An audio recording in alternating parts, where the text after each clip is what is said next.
بسم الله الرحمن الرحيم. وعن عبد الله بن سرجس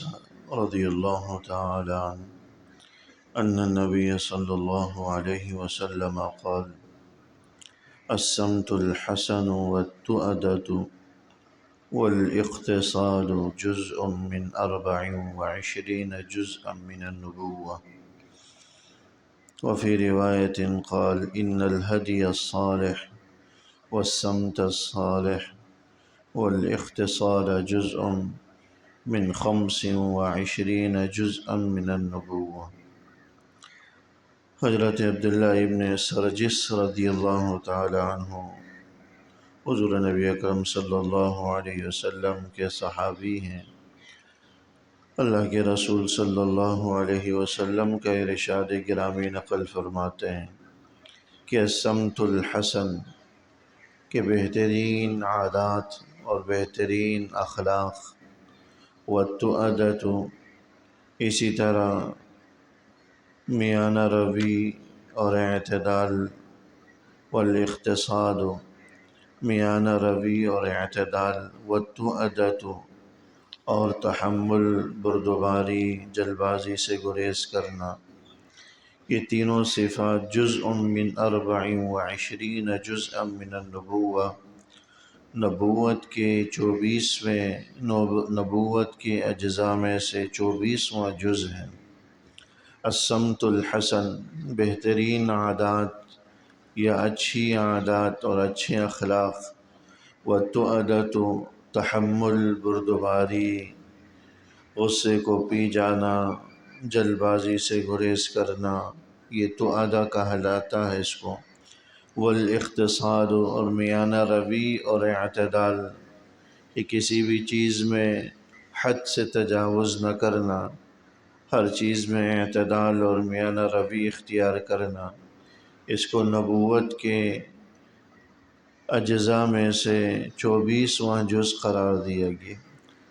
یہ تین صفات ایسی ہیں کہ ان میں سے ہر صفت بڑی اہمیت کی حامل ہے۔ عمدہ اخلاق اور اچھے اخلاق کی بڑی اہمیت ہے دین کے اندر، بلکہ بعض احادیث سے پتہ چلتا ہے کہ جنت کا مختصر ترین راستہ اچھے اخلاق سے ہوتا ہوا گزرتا ہے۔ آدمی اچھے اخلاق کے ذریعے ان لوگوں کا درجہ حاصل کر سکتا ہے جو رات بھر عبادت کرتے ہوں، دن بھر روزہ رکھتے ہوں۔ یعنی آدمی کے اگر اخلاق اچھے ہیں اور پھر وہ فرائض پر اکتفا کرتا ہے، بہت زیادہ لمبی چوڑی نفلی عبادات نہیں کرتا، تو اللہ جل شانہ بہترین اخلاق کی بدولت ان لوگوں کا درجہ عطا فرماتا ہے جو عبادات میں بڑا اہتمام کرتے ہیں، پوری رات نفلوں میں ان کی گزر جاتی ہے، پورا دن مسلسل وہ روزہ رکھتے رہتے ہیں، کوئی دن ان کا روزے سے خالی نہیں ہوتا، گویا کہ سال بھر وہ روزے سے ہوتے ہیں۔ تو جو اللہ ان کو اجر عطا فرماتا ہے، پوری رات عبادت کرنے والے اور پورا سال روزہ رکھنے والوں کو جو اللہ عطا فرماتا ہے اجر، وہی اجر اللہ بہترین اخلاق والے کو عطا فرماتا ہے۔ اپنے اخلاق کو بہتر کرنا، اچھی عادات اور صفات کو اپنے اندر پیدا کرنا السمت الحسن کہلاتا۔ اس کی ویسے بھی اپنی جگہ اہمیت تھی۔ اسی طرح والتؤدة، تحمل، بردباری، جلد بازی نہ کرنا۔ پچھلی احادیث کے اندر بھی آیا کہ اللہ جل شانہ کو تحمل، بردباری ہر چیز میں پسند ہے سوائے نیک اعمال کے، کہ نیک اعمال کے اندر آدمی کو جلدی کرنی چاہیے، تاخیر نہیں کرنی چاہیے۔ جب بھی کسی نیک عمل کا داعیہ یا خیال دل میں پیدا ہو، فوراً سے بیشتر اس پر عمل درآمد کرنا چاہیے، ورنہ شیطان کئی طرح کے وسوسے ڈال کر اس نیک عمل سے آدمی کو روک دیتا ہے۔ دل میں خیال ہوا نماز کا، روزے کا، زکوٰۃ کا یا حج کا یا دیگر نفلی عبادات کا، تو فوراً سے بیشتر اس پر عمل درآمد کر لیا جائے۔ یہ نیک اعمال کے اندر جلد بازی اللہ کو بڑی پسند ہے، بڑی محبوب ہے، لیکن نیک اعمال کے علاوہ دنیا کے جتنے بھی امور ہیں ان کے اندر جلد بازی یہ شیطان کی طرف سے ہوتی ہے، اور تحمل بردباری یہ اللہ کی طرف سے ہے۔ تو گھریلو زندگی کے اندر بھی انسان تحمل بردباری کو ملحوظ رکھے، بلکہ آدمی کی جو گھریلو زندگی ہے یا ازدواجی زندگی ہے وہ تحمل بردباری کے بغیر چل ہی نہیں سکتی۔ آج کل ہمارا المیہ ایک بڑا یہ ہے کہ ہماری زندگیوں سے تحمل بردباری ختم ہو کر رہ گئی، جس کا نتیجہ ازدواجی زندگی کی ناپائیداری ہے کہ بہت جلد ازدواجی یہ تعلق ختم ہو کر رہ جاتا ہے۔ لہٰذا جب بھی کوئی آدمی ازدواجی رشتے میں بنتا ہے تو سب سے پہلی چیز جو اس کو اپنے پلے باندھ لینی چاہیے یا اپنے دماغ میں بٹھا لینی چاہیے وہ تحمل اور بردباری ہے۔ غصے میں اور جلد بازی میں کسی بھی انتہائی قدم اٹھانے سے آدمی کو گریز کرنا چاہیے، کیونکہ ہم نے مشاہدہ کیا ہے کہ لوگ غصے میں کوئی بڑا قدم اٹھا لیتے ہیں طلاق کا، علیحدگی کا، اور بعد میں اس کا خمیازہ خود بھی بھگتتے ہیں، اولاد بھی بھگتتی ہے، خاندان بھی بھگتتے ہیں، بلکہ نسلوں تک اس کا اثر رہتا ہے، رلتے رہتے ہیں، پریشان رہتے ہیں۔ تو گھریلو زندگی کے اندر، گھر کے ماحول کے اندر، ازدواجی زندگی کے اندر سب سے اہمیت جس عمل کو حاصل ہے وہ تحمل و بردباری کی ہے، برداشت کی ہے۔ کل یہ خبر پڑھ رہا تھا، دبئی کے اندر یا کویت کے اندر شادی ہوئی، سب سے مختصر ترین 3 منٹ کی شادی ہوئی، تیسرے منٹ میں ان میں علیحدگی ہو گئی، طلاق ہو گئی۔ عدالت سے نکاح کر کے نکلے، وہاں کورٹ کے اندر نکاح کی رجسٹریشن کرانی ہوتی ہے، وہ عدالت سے نکاح کر کے نکلے، باہر نکلے تو دلہن کا کسی چیز میں پیر اٹک کر پیر پھسل گیا۔ اب شوہر نے جلد بازی میں اس کو سنا دیا کہ تم تو دیکھ کر ہی نہیں چلتی۔ وہ ناراضگی کا اس نے اس معاملے میں اظہار کیا، بلکہ طنزیہ کوئی جملہ کہہ دیا کہ تم تو ہر جگہ گرتی رہتی ہو، اس قسم کا جملہ۔ وہ دلہن کو غصہ آیا، وہی دروازے سے واپس دوبارہ کورٹ میں اندر گئی اور طلاق اور خلا کو مانگ لی، اور وہ عدالت نے فوراً علیحدگی کر دی۔ تو سب سے دنیا کی مختصر ترین شادی 3 منٹ کی رہی جو کہی گئی، یہ جب بھی جلد بازی کا نتیجہ تھا۔ اگر وہ اس پر کوئی طنزیہ جملہ نہ کہتا تو اس طرح نکاح کے اس رشتے کا مذاق نہ بنتا۔ نکاح کوئی رسمی سا رشتہ نہیں ہے کہ ایک عبادت ہے یہ، اور ایک عبادت والا عمل ہے، اللہ اس کے رسول کی سنت ہے۔ تو یہ کوئی ایسی چیز نہیں ہے کہ بھائی جب چاہا ختم کر دیا، جب چاہا اس کو جو ہے نا کھلواڑ بنا دیے۔ تو اس کو قائم رکھنے کا حکم ہے، اس کو برقرار رکھنے کا حکم ہے، اور اس میں دراڑ پڑتی ہے جلد بازی کی وجہ سے، تحمل و بردباری کی فقدان کی وجہ سے، موبائلوں نے اور طرح طرح کے ڈراموں نے اور سوشل میڈیا نے ہمارے اصل میں ذہنوں کو اس طرح جکڑ کر رکھ لیا ہے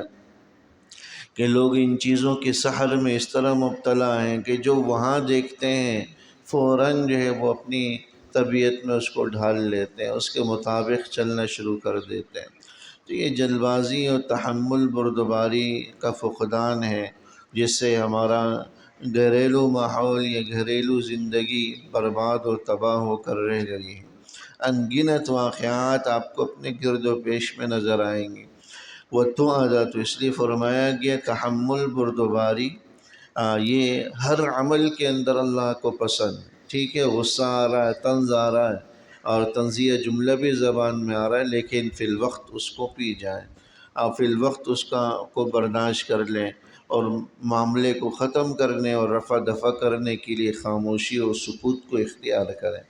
اور جب سمجھانا ہو تو جب وہ غصہ چلا جائے، غصہ بیٹھ جائے، دونوں کا غصہ ٹھنڈا ہو جائے تو پھر نرمی کے ساتھ، حکمت اور موعظت کے ساتھ اس معاملے کو ہینڈل کیا جائے، اس میں جو ہے ان کو سمجھایا جائے یا خود سمجھ لیا جائے۔ تیسری بات والاقتصاد، میانہ روی اور اعتدال، ہر چیز کے اندر میانہ روی اعتدال یہ اللہ کو پسند ہے۔ بلکہ معاملات کے اندر تو فرمایا کہ الاقتصاد نصف المعیشہ، کہ اقتصاد میانہ روی معیشت کا، آمدنی کا ایک طرح سے نصف۔ انسان ان چیزوں کے اندر آمد میں کمانے میں بھی اعتدال سے کام لے،